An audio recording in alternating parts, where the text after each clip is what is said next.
Body and Spirit by Karina A. Sher.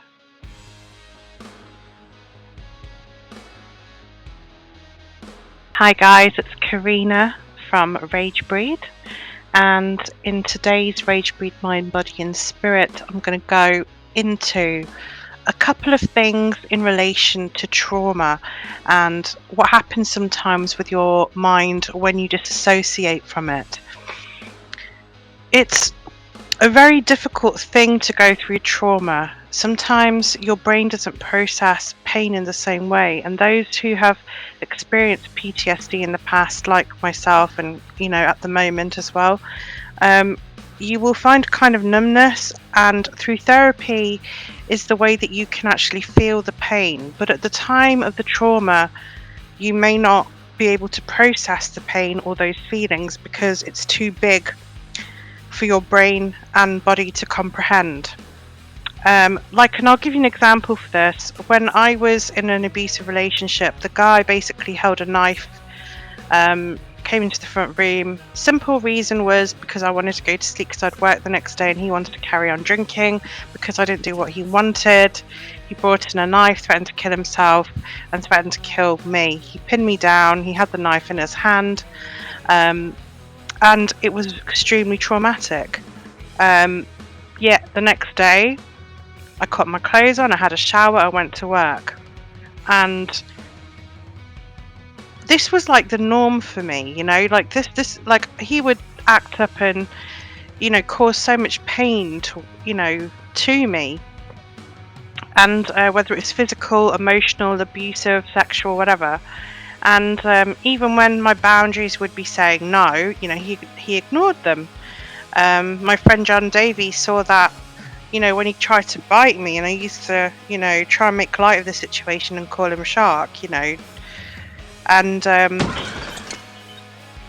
me and John used to laugh and say he needs a muzzle, but actually this was abuse because he wasn't respecting my boundaries, and I'd have bite marks on my hands and arms and bruises, and he just did not give a shit about what I wanted, and this is how narcs usually, they don't care about you, and they don't care about if they hurt you or not. It's all about them and his pain, and he needed me to take out his aggression and pain, and I would try my best to try and heal him, and but he just didn't care.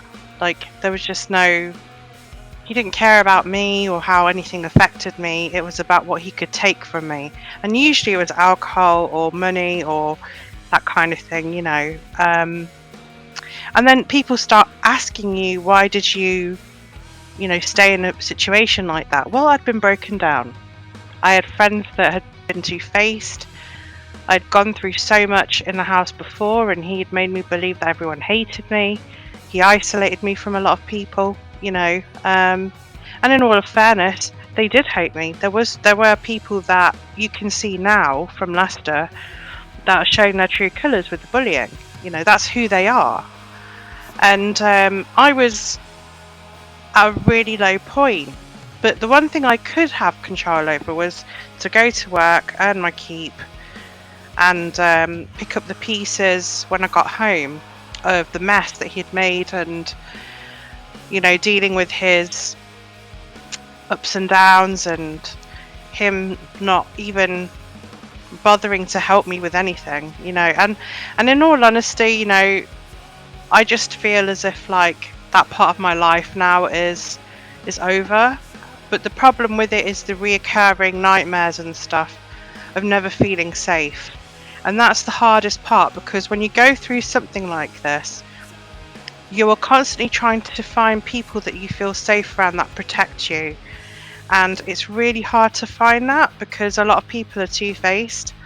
And I thought by moving to Nottingham I could get away, and I knew some people over there, and I thought that they had my backs, and I went over there, and my bullies from Leicester got hold of them, told them loads of rubbish about me, and I was faced with the same situation over there, bullying, cyberbullying and stuff.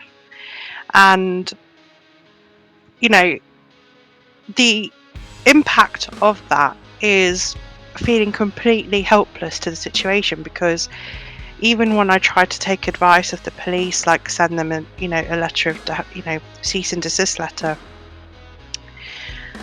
I was in such a bad place because people who I thought were my friends just ended up not being, and that is really painful, because it wasn't just one person, it was seeing so many people just literally turn on me and jumping on the bandwagon. And even though I knew what I was doing was right, these people were just attacking me for no reason, bases on lies, and that is pure defamation of character and what they've done to me. I suffered with a lot of social anxiety. I can't go out to the places that I normally would go out to. I mean, I loved living in Nottingham and I felt like it was going to be a fresh start for me, and then COVID hit and I got hacked, so I couldn't afford to stay there anymore because they took all my money, and they went on my Facebook and removed loads of people, and even when I tried to speak to people to say that this is what had happened, they didn't care. So you have to understand, what exactly I was going through. Like, people who I had to assess my bonds at that point, because I'd say, are these people being good to me or are they being bad to me? And I had to go through all my social group and all the people that had backbited, bitched, hurt me, jealous of me, whatever it was. If they had a behaviour that was really fucking toxic, I had to get rid. I had to look after myself. I had to be around people that were not going to make me feel like this. Like, I mean, I'm talking about it now and my heart hurts, I know I'm not over it yet, and the continuous abuse that I go through daily since it all kicked off, it's something that I'm having to deal with, silently a lot of the time. I do talk to people, but I don't want to keep going on about negative things.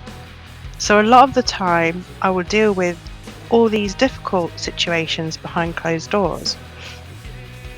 And the reason why I want to talk about it is because people don't understand the impact of their actions, of what they do to people. And I'm trying to sort of say to everyone that, like, what you've done and the things that you've said and done, and not try to find out the truth, and by doing so I've been punished for nothing. And that's the hardest feeling to deal with. I mean, there's been prejudices, there's been racism, there's been sexism, and I've had this weight on my shoulders of, who can I trust? And that is because so many people have let me down. Because it's people that side with my haters, and without even knowing the truth. And that's been so hard. And if I stand up for myself, I get blocked. And has it impacted my mental health? Yes. But I'm very, very strong as well. So I've needed time to heal from it. And when I get strong enough, I fight back and I do what I need to do to put the truth out there. And it hurts because I don't like doing it. I don't like doing this, but I have to, because they've created a war. They've created them against me mentality. They've broken, so much. And I'm here to build up my reputation. And I'm here to tell you that despite the PTSD and despite all these things I've gone through, whether it's been physical or emotional health, the key thing is to understand that when people bully you, it's their issues. And you have to stand tall and think about all the things that you have achieved and the things that you like about yourself, And you remember those things when they're saying these things to you or about you. Because you are your own saviour. And only you will be the one that decides whether you're going to take their insults inwardly, or are you going to assess everything that's happened logically. What I tend to do now is, if they are genuine issues, like genuine critical feedback, I'll look into it. See, is there any way that I can improve? And that's being an adult. But the actual abuse, the nastiness, the defamation, the lies, that's not cool. And you just have to keep remembering that these are their issues that they're inflicting on you. And always remember, you always have strength, no matter what bad things happen to you. I've overcome some things that would have broken people, in every sense of the word. I've dealt with grief, I've dealt with, sexual attacks, abuse, rape, heartbreak, divorce. I've been dealt with prejudices, whether it's sexism, racism, even appearance prejudices, about my weight, about my makeup, everything that you can think of, And it does affect me sometimes, I'm not going to lie, but I'm stronger than that because I know deep down inside that bullying stems from their insecurities. And you have to always remember that it doesn't matter what happens. As long as you're being authentically you, you will attract the right people in your life, as long as they support you as much as you support them. And the thing is this, collectively, if you can build a society that are anti-bullying but do believe in self-defense, because that's where I went wrong. I didn't fight back and they got used to treating me like that. It's only through a consequence that bullies will stop doing what they're doing, and some of them still won't, but it's okay as long as you've spoken your story, the truth of what has actually happened. That is the most important thing. It is so essential to clear your name. It is so essential to clear the lies and the bullshit drama coming from other people. You have to make decisions. Who are the people in your life that are going to back you and are there for you in your darkest hours? Or are they people that are just there to compete with you, lie about you, be two-faced and bitch to other people about you? Are they your friends? No, of course they're not. True friendship is about helping each other through the bad and celebrating the wins. Okay? And you don't need loads of people, as long as you just have a few people that you can confide in and trust. The rest of social media or whatever, right? It's up to you who you decide to have in your circle. As a public figure, I'm going to be prone to a lot of judgment. But as long as people are judging me for the real me and who I really am and hate me, that's fine. But don't judge me on a lie. Because if I heard a rumour about someone else, I wouldn't really care unless I had the physical evidence there. And everything that I can say has physical evidence. So remember, if you have been a target of bullying, Ragebreed Mind, Body and Spirit is here to help you, because I want you to know that you're not alone. I want you to know that there are people out there that care, and I'm here. Even if you want to just chat to me, you can, because I have conquered a lot of this stuff. I've dealt with it all my life. I've dealt with it since I was a teen. I was bullied by the same clique, by Thrax and all his lot.